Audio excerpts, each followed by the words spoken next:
स्वागत है एक बार पुनः आप सभी का। मैं हूं आपका जीव विज्ञान शिक्षक और आप देख रहे हैं मेरा YouTube चैनल बायोलॉजी एक्स्ट्रा। आज के इस वीडियो लेक्चर में हम बात करने वाले हैं रूट, उसके प्रकार तथा उसके प्रकारों में क्या अंतर है, इस पर हम बात करने वाले हैं। तो सबसे पहले हम जानते हैं कि रूट किसे कहते हैं, जड़ किसे कहते हैं। आपको मालूम है कि जब हम किसी पौधे को देखते हैं तो इसके मुख्य रूप से दो भाग हमको दिखाई देते हैं। एक भाग जो भूमि के अंदर की ओर होता है और दूसरा भाग जो भूमि के ऊपर होता है। जो भाग ऊपर की ओर दिखाई देता है उसे हम स्टेम कहते हैं, स्टेम शूट सिस्टम कहते हैं, जिसमें तना भी होता है, पत्तियां भी होती है, फल भी होते हैं और फूल भी होते हैं। लेकिन वहीं पर अगर हम बात करें जो भूमि के अंदर पाए जाने वाले भाग की, तो उस भाग को हम जड़ कहते हैं। जड़ होता क्या है, इसी पर हमारी चर्चा होने वाली है। तो हमने पढ़ा है, हमने जाना है कि पौधे का वह भाग जो बीज के अंकुरण के समय मूलांकुर से विकसित होता है तथा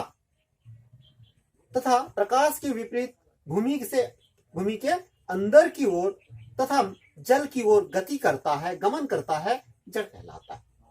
पौधे का वह भाग जो अंकुरण के समय मूलांकुर से विकसित होता है तथा प्रकाश के विपरीत लेकिन जल एवं भूमि की ओर वृद्धि करता है, रूट कहलाता है। रूट मुख्य रूप से दो प्रकार की होती है, मूसला जड़ और अपस्थानिक जड़। ठीक है, दो प्रकार की होती है। कौन कौन सी? मूसला जड़ और अपस्थानिक जड़। जब जड़, ऐसी जड़ जो अंकुरण के समय मूलांकुर से विकसित होती है तथा भूमि में काफी गहराई तक जाती है, ऐसी जड़ को मूसला जड़ कहा जाता है। ऐसी जड़ को मूसला जड़ कहा जाता है। लेकिन ऐसी जड़ जो विकसित तो मूलांकुर से विकसित होती है, लेकिन कुछ समय पश्चात वह नष्ट हो जाती है और उसके स्थान पर तने वाले भाग से दूसरी जड़ें निकल जाती हैं। इस प्रकार की जड़ों को अपस्थानिक जड़ें कहते हैं। इन्हीं के आधार पर हम अंतर करने वाले हैं।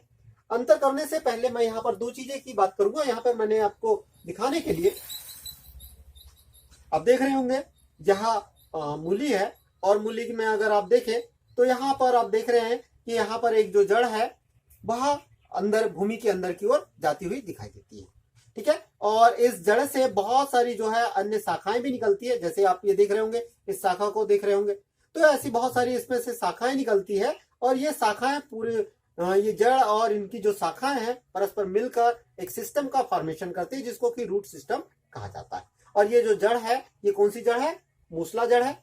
वहीं पर अगर हम बात करें एक बीजपत्री पौधों में पाए जाने वाली जड़ों की, तो भाई इसमें मूलांकुर से विकसित होने वाली जड़ नष्ट हो गई है और ऐसी अवस्था में इसको सपोर्ट करने के लिए इसके जो तने वाले भाग है, इस तने वाले भाग से पतली पतली जड़ें निकलती हैं और इन जड़ों को जो है अपस्थानिक जड़ें कहते हैं। जब ये गुच्छों में हो जाती है तब इनको हम कहते हैं रेशेदार जड़ें या अपस्थानिक जड़ें, फाइब्रस रूट। तो चलिए इन्हीं के बीच में हम अंतर देखें। अगर हम मूसला जड़ की बात करें तो यहाँ मूसला जड़ बीज के मूलांकुर से विकसित होती है, बीज के मूलांकुर से विकसित होती है, जबकि अपस्थानिक जड़ जो है वह पौधे के वायवी भाग से विकसित होती है। वहीं पर अगर हम बात करें तो मूसला जड़ में प्राथमिक जड़ समाप्त नहीं होती और यह क्रमशः पतली होती हुई भूमि के अंदर गति करती है, जाती है। अपस्थानिक में प्राथमिक जड़ समाप्त हो जाती है और प्ररोह भाग के अंतिम भाग से रेशेदार जड़ें निकलती है।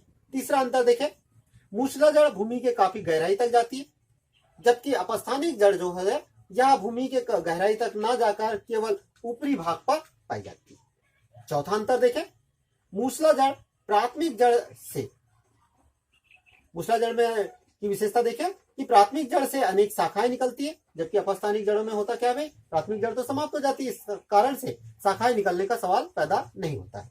वहीं पर देखें कार्य के आधार पर, तो मूसला जड़ की अगर हम बात करते हैं तो मूसला जड़ आधार प्रदान करने के साथ साथ यह मृदा से जल एवं खनिज लवण का अवशोषण करती है। वहीं पर अपस्थानिक जड़ें जो है वो केवल मैकेनिकल सपोर्ट प्रदान करने का कार्य करती है, आधार प्रदान करने का कार्य करती है। तो इस प्रकार से आपने देखा कि अपस्थानिक जड़ें क्या है, मूसला जड़ें क्या है और उनके बीच में क्या अंतर है। उम्मीद करूंगा कि यह वीडियो आपको पसंद आएगा। फिर मिलते हैं एक नए टॉपिक के साथ, एक नए वीडियो के साथ। तब तक के लिए नमस्कार।